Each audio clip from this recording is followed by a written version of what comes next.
Bir gün Molla Nəsrəddin oğlu ilə qonşu kəndə getməli olur. İkisi də eşşəyə minirlər. Yolda cəmaət bunları görüb deyinir. Ayıb olsun, yazıq heyvanın beli qırıldı, insafınız yoxdur. Molla fikirləşir, düşür aşağı, oğlunu saxlayır eşşəyin üstündə. Qabaqlarına başqa adamlar çıxır. Zəmanəyə bax, ağsaqqal ata piyada gedir, cavan uşaq kef edir. Molla oğlunu düşürür, özü minir. Biraz gedirlər, yenə cəmaət danışır. Utanmır qoca kişi, körpə uşaq ayaq döyür, özü bəy kimi qurulub.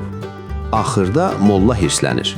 İkisi də düşür, eşşəyin yanında piyada gedirlər. Kəndin içinə çatanda cəmaət gülməyə başlayır. Dəlilərə baxın, eşşək boş gedir, bunlar piyada əziyyət çəkir. Molla dayanır, dönür oğluna və o məşhur sözünü deyir. Oğul, görürsən, el ağzı, çuval ağzı deyil ki büzəsən. Nə edirsən et, cəmaət danışmağa söz tapacaq. Sən öz bildiyini elə.